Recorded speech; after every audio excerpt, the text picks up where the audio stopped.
Halo teman-teman, saat ini saya Ganes Tanasri sedang berada di Candi Kidal yang terletak di Desa Rejo Kidal, Kecamatan Tumpang, Kabupaten Malang. Seperti yang kita lihat, bangunan candi peninggalan agama Hindu ini masih berdiri kokoh hingga sekarang. Hari ini saya akan mengajak teman-teman menjelajah lebih jauh tentang candi ini. Jadi jangan kemana-mana, ikuti saya lebih jauh tentang candi ini. Let's go!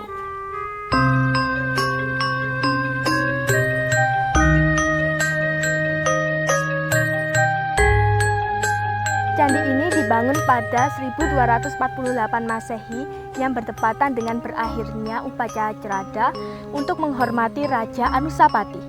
Keunikan dari candi ini adalah adanya unsur dua ajaran, yaitu ajaran Siwa dan Wisnu dalam satu candi sekaligus.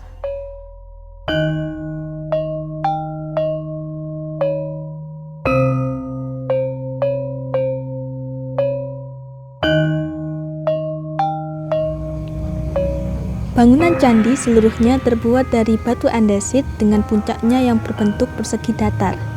Sekelilingnya dihiasi dengan pahatan berbentuk medalion berjajar dengan bingkai bermotif bunga dan sulur-suluran. Sesuai dengan namanya, yakni Kidal, yang dalam bahasa Jawa artinya kiri. Candi ini bersifat prasawiya, yaitu pembacaan relief dari kanan ke kiri atau berlawanan dengan jarum jam.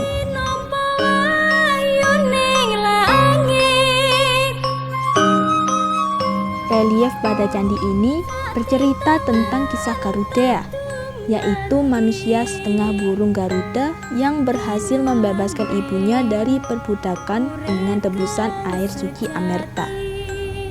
Mitos ini dituangkan secara lengkap dalam relief di seputar kaki candi.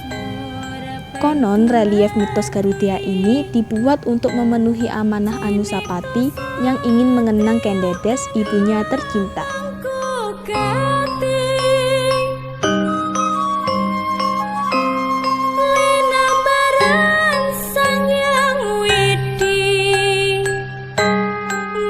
Siratan makna yang terkandung dalam cerita Garuda menjadi salah satu media pendidikan keagamaan yang menjunjung tinggi nilai kemanusiaan dalam bentuk penentangan terhadap praktek atau penjajahan manusia atas manusia. Relief ini sekaligus menjadi salah satu referensi, baik referensi tekstual ataupun referensi visual, dalam proses pembuatan lambang negara Republik Indonesia, yaitu burung Garuda. Sebenarnya di Candi Kidal, relief cerita Garuda tidak dipahatkan dalam beberapa panel, hanya 3 panel. Ada 3 panel, dan yang menarik, masing-masing panel itu mewakili 3 episode utama dari cerita Garuda. Nah, 3 episode itu adalah, yang pertama adalah episode tentang perbudakan. Episode yang kedua itu adalah episode transisi dari perbudakan ke lepas dari perbudakan atau kemerdekaan. Jadi itu transisinya di episode yang kedua. Dan episode yang ketiga itu adalah merdeka. Nah, tema perbudakan, ikhtiar untuk bisa lepas dari perbudakan, dan yang terakhir adalah mendapatkan kemerdekaan, inilah yang sebenarnya merupakan pesan penting dari cerita Garuda, ya, cerita Garuda, karena 3 fase ini sebenarnya menggambarkan fase perjuangan bangsa Indonesia yang semula dalam kondisi terjajah, baik terjajah oleh VOC, terjajah oleh Inggris, terjajah oleh Hindia Belanda, atau terjajah oleh Jepang, untuk kemudian mendapatkan kemerdekaan. Yang menjadi pertanyaan, mengapa figur yang dipilih itu adalah figur burung?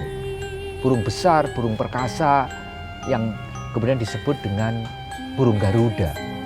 Sebenarnya burung Garuda itu adalah burung mitologis, artinya dalam dunia nyata kita tidak menemukan apa yang disebut dengan burung Garuda. Memang secara fisik seperti elang raksasa, gitu ya. Figur inilah yang kemudian dipilih, ya, untuk dijadikan sebagai lambang negara yang kemudian disebut dengan Garuda. Nah, mengapa disebut dengan Garuda? Karena inspirasi untuk menemukan lambang negara ini adalah inspirasi kisah. Inspirasi kisah apa? Yaitu inspirasi kisah Garudea.